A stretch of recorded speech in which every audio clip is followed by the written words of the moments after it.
detected at our facility in Louisiana. It was also detected at the same kind of facility in the state of Washington. And by comparing those two signals, we can confirm it wasn't a local effect. It wasn't because somebody bumped into something in Louisiana. It was a real change in the space-time continuum because two black holes merged 1 billion years ago, and the waves they produced in space-time took 1 billion years to propagate and visit us. There's now a similar facility in Italy, and Japan is getting close to finishing theirs. And by having multiple of these sensors, we can now not only detect gravitational waves, we can tell where they're coming from. It's a whole new way to look at space-time. So you can look at this at home in detail, but what this is showing us that everything is affected by gravity. If you're, and this experiment shows if we have, let's say, an elevator in this building, remove the elevator car, so we have a vertical shaft, and we have a light source at the top. That's what that drawing is showing. Light source at the top, shooting horizontally across, and we put a mirror the whole height of this elevator shaft. If we could keep the light detectable, we would see the light actually curves a little bit because of Earth's gravity. The light path is not straight. It bends a little bit. It strikes the mirror, and then it would bounce and bounce and bounce. And so this red curve shows you that if we could do that experiment, we would see how light is affected by gravity. And you might wonder, well, why does that happen? There's no, what is Earth's gravity tugging on? It's tugging on the little bits of energy that make up light. A question. Yes, sir. In previous class, they talked about light being just photons, basically, which have no mass. Right. So how can gravity affect something that has no mass? Exactly. I'm going to show you. So let me tell you a fundamental rule of how light propagates. Light propagates in order to find its way to its destination by a path which minimizes the time of flight. And light behaves this way in, for example, when you design lenses and telescopes, the path the light takes minimizes the time through that system. And so let's talk about what that means. I don't want to talk about that today.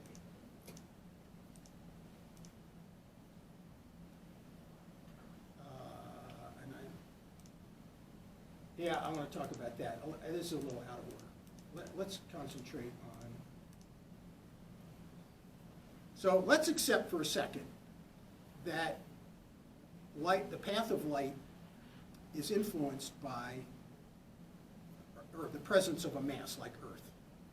So we have this cartoon from this brilliant guy. He has a website called XKCD. He has these little cartoons. And so what he's saying here is, if I have a big flashlight, now Earth is here, a big flashlight, and we accept for a moment that light is bent by the presence of this mass. The light ray that's going this way, as it goes by a shorter, and we detect it here, it's a shorter path here than the light ray that goes that way. And this little Einstein character here, he measures the time it took for the light to go from here to here on a shorter path, and he measures the velocity of the light he receives. And like everyone else, he says, oh, the light I received is going at the speed of light. Then he takes his little measuring device over here and he does the same experiment. Now it's a longer path. So as you all know, if you want to calculate the velocity of something, you take the distance and the time and you do a little arithmetic. In order for this path to have the same velocity as this path, the time here has to have advanced less. That is, less time and less distance. That ratio gives you the speed of light. Longer time, longer path, you get the same ratio, you get the speed of light. So what this is showing us is that closer to the mass of Earth, time seems to be going slower. And we know this is true because every one of you has evidence of this in your cell phone. You have GPS. GPS proves this every day. Now, let's really get to Clark's question. Here's the standard technique for talking about this is the so-called rubber sheet or trampoline. And if we have nothing on the trampoline, it's flat, and we've drawn a little grid system to show us so we can measure locations. Oh, and light will take the shortest path. Remember I said minimum time. Light rays will go in a straight line in this situation. Now let's put the sun in. And if this is a trampoline, or put a bowling ball on a trampoline, it changes the shape. Notice all the changes in the grid, the geometry of space-time has changed. Now, what is the shortest path for light now? It's no longer a straight line. Because a straight line, remember from the prior drawing, a straight line would require it to go over here. It's going to have an alteration of its path. It's going to follow the shortest path here. And so here's an example of objects like comets and planets.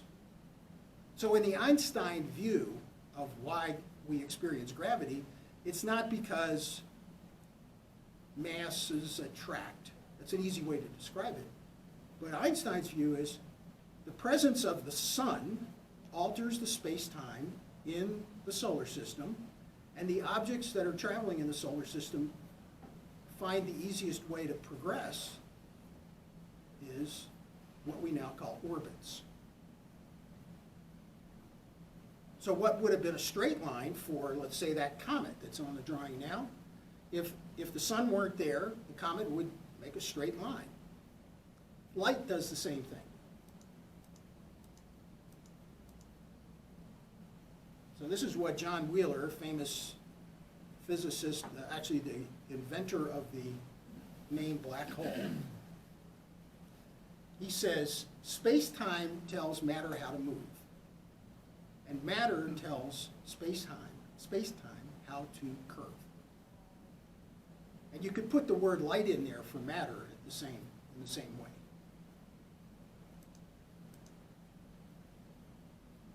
So let's stop at this point. Let me poll for questions. See, we are all creating right now, because we consist of mass, we all have put a dent in the space-time continuum of this room. A tiny dent, to be sure, but each one of us is bending space-time just by being here. It's not something we as humans notice. It takes a big mass to make a difference. Think about this, if I was holding a pencil, I dropped it, it will accelerate due to what we call gravity, but it takes the entire planet Earth to make that happen. This is a very small effect, but on a cosmic scale, it makes all the difference.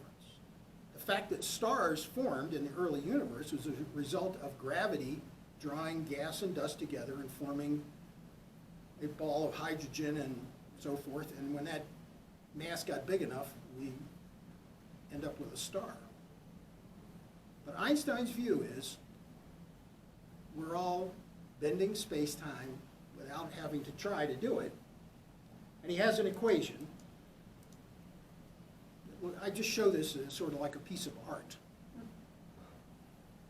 This is a very compact way to present Einstein's basic equation, calculating how much space-time bending occurs as the result of energy in an area of the universe.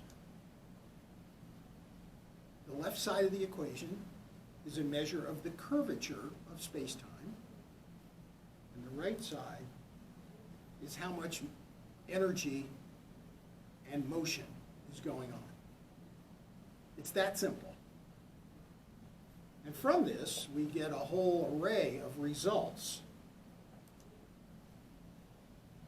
So now we're really going to get to Clark's question is, here's light rays experiencing the same bending that the planets experience. So we place the sun in a location in the universe, change the space-time continuum in that area, and remember the planets get influenced. An example, many of you have seen one of these donation things. It's a cone. You might see this at the mall.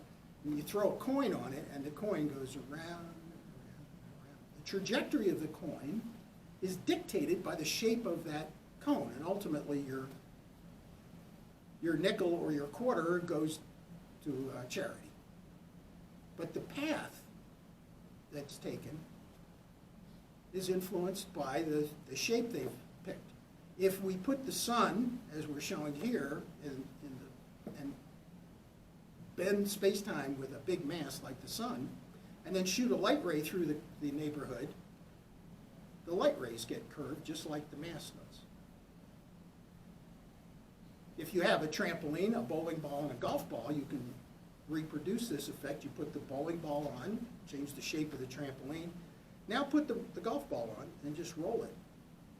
It will not take a straight path, and neither will light in this circumstance.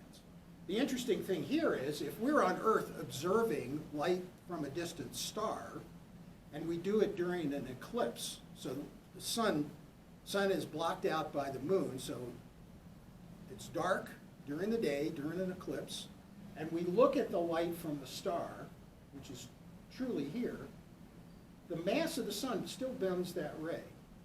And the light arrives at our telescope coming in this direction. So we think the star is positioned here. So the positions of the stars change. This is the fundamental test that was done in 1919 when Einstein's theory had been out for a few years, was available to the scientific community, and people wanted to find out if he was right. Because he predicted how much apparent deviation in the position of the stars would be observed. And the way you do this is at night, you take photographs of a constellation, knowing that that constellation is going to be in the picture when the eclipse happens the next day. So you take the photographs from two different pictures, one taken at night when the sun is not involved, and the next picture you take during the eclipse, and you compare them, and sure enough, the stars appear to have moved away from their true position, because the true position is here, and we see the star there. And a star whose light doesn't come close to the sun is barely affected. Yes, sir. Could you go back 2 slides? There's a third bullet at the bottom that says the circumference. Oh, yeah. Yeah, Yeah, okay. less than 2 pi. What's that about? Well, in flat space, we've all experienced this taking high school geometry. There is a relationship between radius and circumference. In a second, I'm going to show you what happens, because I have a drawing of this. That changes when you've distorted space-time. What I can't see is it looks to me like as you get closer to the sun, R goes down. Mm-hmm. So the relationships would still be the same. Right, but it's not. Thank you. Now, the other, I know, I'm not, this is where the English language fails. And let me add another layer of complexity to this. This drawing is the best we can do in terms of capturing the dimensions that we're talking about. We're showing 2 dimensions here and implying a 3rd dimension. You see what I mean? But I have to project it on a flat screen. This is happening in 3 dimensions. When I say that each of us is bending space-time, imagine a mesh around you, and you're tugging at all of it. You're changing all of it in 3 dimensions, but there's no way to draw that. We'll talk about the circumference thing in a second. So there's the Einstein's equation.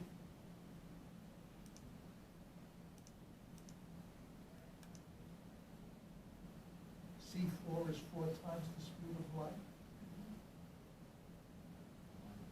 C Where did you see that? The equation. Oh, In the new one, in the. C to the fourth. C to the fourth power. Fourth power. Yeah. That's a huge number. Right, well, see, the physicists also make this more digestible. They declare, these are like, the G there is Newton's gravitational constant. We just say that's equal to 1. And when the speed of light is equal to 1. So the equation gets even more compact. It just has this, this, and this. But, all right. So the title of this lecture package is There is No Such Thing as Gravity. It's all about distortions in the space-time continuum. And we have to keep time in mind, too. I keep saying space-time, and I've shown you pictures of how space-time is altered by the presence of a mass, but time is altered, too, and we will talk about that. So, one of the consequences of this bending of space-time is that if you gather enough material into a confined space, something called a horizon can form.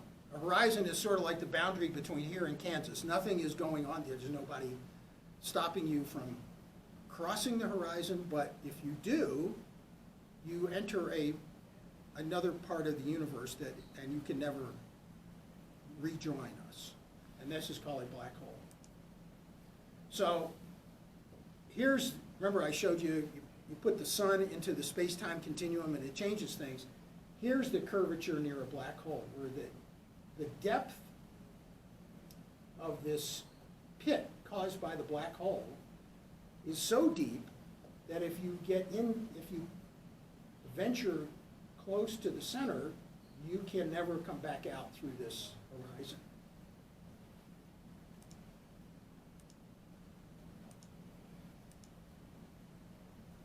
If the sun were forced to become maybe about 2 miles in diameter, it would form a black hole. And the rest of the solar system would continue to operate the way it operates now. The mass of the sun wouldn't have changed. We just confine it to a tiny volume, and suddenly the sun, all the matter in the sun, just leaves our universe, never to be seen again. And it's all confined to an infinitesimally tiny point, smaller than an electron. And if there's material around the sun, a black hole will consume that material. It'll just keep eating, sucking in anything that crosses the horizon, disappears into what is called the singularity. That's that central point, never to be seen again. The center of our galaxy, I will show you in a few minutes, the center of our galaxy has a black hole that is bigger than our sun by a factor of 4 million. So early in, this chronology is not well understood, but early in the development of our galaxy, enough matter formed, enough stars and gas and dust was present near the center of rotation of the galaxy that a black hole formed, and that black hole continued to consume anything that wandered by that was within its reach. And we now know the mass of the black hole at the center of our galaxy, 4 million solar masses. The biggest, the record holder, 30 billion solar mass black hole in the center of a galaxy. So these objects, which are very, very simple, I'll describe in a second why I say that. Black holes are extremely simple. It only takes 3 numbers to describe them. The mass of the black hole, its rotation, and if it has collected some electric charge. Just 3 numbers describe the black hole. You can't describe anything without having lots and lots of detail. The black hole is the simplest object in the universe. It's the most massive, and we're learning about them all the time. In the 1920s, Einstein's equation, the one I just showed you, was studied enough that people realized, hey, in an extreme circumstance, it looks like the math completely fails. Something weird happens in the mathematics. And it took about 35 years to figure out what was going on. And the math is right. It predicts the formation of an object that has a horizon inside the horizon, which is a sphere. Like I say, it's just a boundary, it's a place in space. If you're an astronaut and you fly through the boundary, you don't notice anything interesting at the boundary. There's, nobody wants to check your passport there.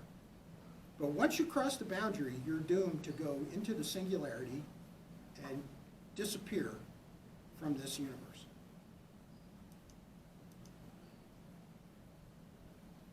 So we've said these things, that all radiation and objects, all energy distorts space-time.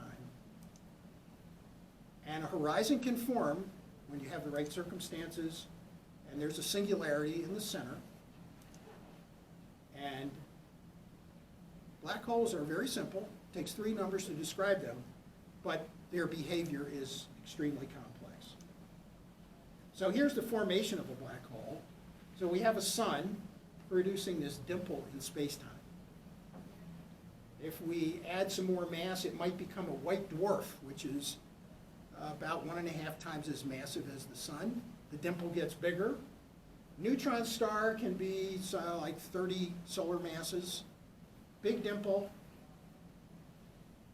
And then a black hole produces this kind of effect, where the depth of this essentially is infinite.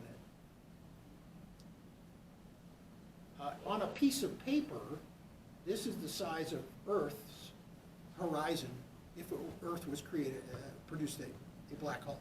So it's about that big. So if we managed to crush down Earth to compact it that way, the horizon's this big. The black hole itself is that infinitesimally tiny point in the middle where all the matter is. So this is our depiction. Now, let's talk about circumference, 2 pi r. 2 pi r, the circumference of these circles out here, away from this distortion, the relation between circumference and radius is 2 pi r. But this radius is the same radius here. It's this distorted geometry. So the radius stays the same, but the circumference changes. This is the result of bending space. You get these weird results. And again, in the yellow box, I remind you that everything we depict with these kinds of cartoons, we're trying to capture the idea that this is a 3-dimensional effect. So the sun, in reality, the space-time around the sun, has a 3-dimensional impact on space-time around it. Yes? You said there's no way to, you can't see the horizon. As you approach the horizon, what measurements or sensations would signal you that you are approaching the horizon? Right, okay. So if you're in a rocket ship and you allow yourself to turn off the rocket, you'll begin accelerating toward the nearest gravitational body. It's true of Earth, too. You can measure your velocity. And you say, from that, I can do a little arithmetic and I can figure out what is the mass that's accelerating me. So we get the mass of the black hole that way. In reality, the debris that has not yet fallen in through the horizon into the black hole is swirling around the black hole, orbiting it, eventually going to fall in to the hole. And the material that's going around is not all going at the same velocity. It's not like a phonograph. All of you know what a phonograph record is. This is an issue. I'm talking to high school students. They have no idea what. So a phonograph record, the whole thing is a rigid disc. But if you simulate that with, say, fluid, a cup of coffee, and you put some cream in so you can see what's going on, and you get the thing rotating, this cup of coffee, the interior